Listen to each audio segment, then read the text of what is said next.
I am 32 years old and I have moved 5 times in 7 years. I know, crazy. For a while, I convinced myself that I'm just a mover. This is just kind of who I am. I even considered living in a van. But recently, because I am a mom, I did stop and ask myself, why do I move so much? What am I running away from? Am I running towards something? What is the issue? And what is it that I'm actually trying to do? So instead of following the feeling, I came up with 5 questions that I asked myself before I decided to make this move.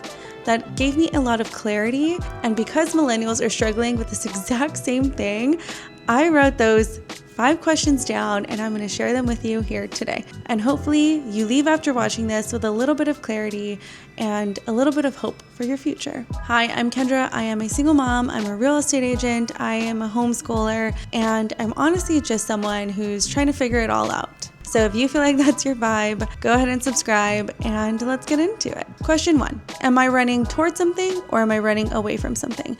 And this is one that I honestly avoided. I never asked myself this question, but it might be one of the most important ones. There's a big difference between moving to a new place because it genuinely excites you and wanting to leave where you are because you're absolutely miserable. Both can be true at the same time, but figuring out what is the driving force behind your desire to move can make all of the difference. For me, the honest answer is that when I moved out of my house and to Central Texas, I wasn't moving to a city.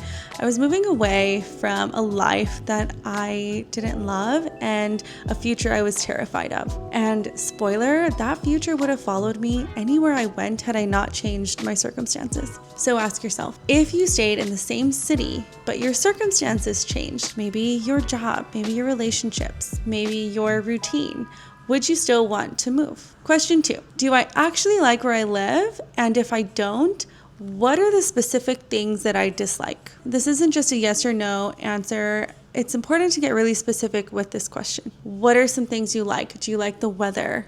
Do you like your community? Do you like being close to family? Do you like the cost of living? All of the things you like, you need to write those down. And then on the other hand, what are the things that you don't like? Do you not like the weather? Do you not like your commute to work? Do you not like the cost of living? Do you not like the scenery? Which I know sounds a little bit shallow, but it really does affect your mood, and it can have a negative or positive impact on your life if you allow it to. Do you feel isolated? Is the job market bad? The reason asking this question matters is because if the things you don't like are fixable without moving, then moving might just be a very expensive, exhausting option. But if the core things you need, like a lower cost of living, maybe better schools if you're a parent, maybe better job opportunities, maybe better community opportunities. If those things genuinely don't exist where you are, then that is something worth noting. So I think you should make the list. Don't keep it in your head. Question 3, will this move actually improve your quality of life? This is where you get really practical. Cost of living. Can you stretch your dollar further somewhere else? When it comes to job opportunities, are there more options, or is there a specific job opportunity that's pulling you to make this move? Schools, if you have children and that's relevant to you. Will there be more access to amenities that you actually care about?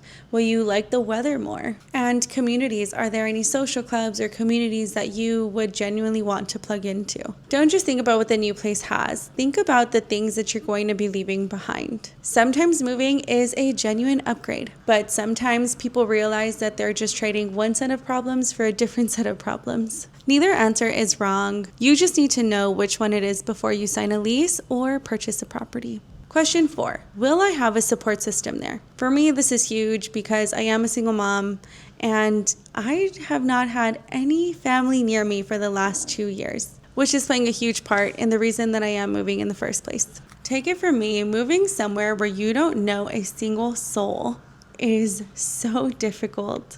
And I'm not saying don't do it, but definitely go in with your eyes wide open. Do you have family or friends where you're going to be moving? Do you know of a church that you'd like to plug into? Do you know of communities that you like to plug into? If you homeschool, are there homeschool groups on Facebook that you're already aware about? Have you done the research to kind of figure out where it is that you're going to plug in? Because if you don't do that before you move, you risk months of loneliness. Trust me. Question 5, am I willing to do the work to make this one stick? Now, this is a big one because we are in our 30s. If you're watching this and you're a millennial and you're like me and you can't decide where to move, I don't know about you, but the daunting thought of a mortgage and pushing that out further and further kind of gives me a little bit of anxiety. I think that also comes with the territory of being a realtor and already being a homeowner and landlord. And so kind of knowing like what's at stake if I don't settle down. This is personal to me. I eventually do want to have a house and a mortgage, and pushing that out further and further just makes me feel like I'm not going to be able to retire anytime soon. And so I guess this is more of a personal question for you. Let's say that you move and you do want to put down roots soon. Is that going to be in this new city that you're moving to? Are you wanting to put in the work to build a life somewhere, or are you just kind of passing through? And I think that's an important thing to think about as well. When you do make a move, are you going to be willing to stay when things get hard? Are you going to be willing to put yourself in situations where you have to show up and it's awkward and you don't really know anyone else yet? Are you willing to give it real time, or is it just going to kind of be a year lease and then you're going to be on to the next? And if that is the case, is it worth it? So am I moving again once my lease is up? Yes, I am. But this time I'm doing it with a lot more clarity than I have in the past. Working through these questions actually helped me figure out what I'm moving toward. And I realized I'm not running away from anything. I really am running toward a thriving business, one that entails a lot less driving.